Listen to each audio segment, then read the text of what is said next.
اللہ تعالیٰ رسول کیوں بھیجتا رہا؟ دیکھیے سورہ نساء کی آیت ہے، اللہ تعالیٰ توفیق دے آپ کو، 6واں پارہ شروع ہوتا ہے، وہاں یہ مقام ملے گا۔ بہت سے رسولوں کا اللہ نے وہاں نام لیا ہے۔ بعض مقامات قرآن مجید کے ہیں جہاں انبیاء اور رسولوں کے ناموں کے گلدستے ہیں۔ ایک گلدستہ ہے سورہ نساء میں 6 پارے کے شروع، تو تمام رسولوں کا نام لے کر اب فرمایا رسلا مبشرین و منذرین لئلا یکون للناس علی اللہ حجۃ بعد الرسل وکان اللہ عزیزا حکیما۔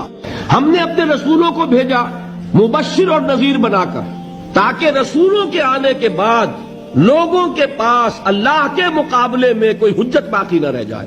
کیا معنی اس کے؟ اللہ پوچھے گا تم شراب کیوں پیتے رہے؟ اے اللہ تو نے ہمیں بتایا ہی نہیں کہ حرام ہے، دلیل ہو جائے گی کہ نہیں؟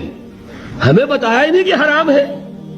جب تک قرآن میں آیت نہیں اتری کہ آخری آیت کے حرام ہے، صحابہ پیتے رہے کہ نہیں؟ فرض کیجئے کہ جب آیت اترتی، فرض کیجئے کہ حضور کسی مصلحت کی وجہ سے کہ یہ مشکل کام ہے، یہ حکم نہیں مان سکیں گے میرے ساتھی، اور میں نے اگر یہ حکم دیا تو بھیڑ چھڑ جائے گی، اگر بالفرض حضور چھپا لیتے اس حکم کو اور صحابہ شراب پیتے رہتے تو اللہ تعالیٰ کے ہاں جواب دہی کس کے ذمہ ہوتی؟ سمجھ رہے ہیں کہ نہیں؟ صحابہ بری ذمہ ہو جاتے، اے اللہ آپ کے رسول نے ہمیں بتایا ہی نہیں، تو کوئی ان کے لیے قصور رہ گیا تھا؟ سارا وبال کس پر آتا؟ معاذ اللہ ثم معاذ اللہ رسول پر۔ ہاں رسول نے پہنچا دیا، اب رسول بری، تم بتاؤ تمہیں حکم پہنچ گیا تھا کہ نہیں؟ الم یاتکم رسل منکم یتلون علیکم آیات ربکم وینذرونکم لقاء یومکم ھذا قالوا بلی۔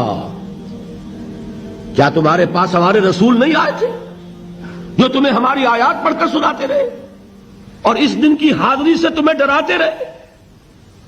کہیں گے اے اللہ آئے تھے۔ اب کوئی عذر رہ گیا؟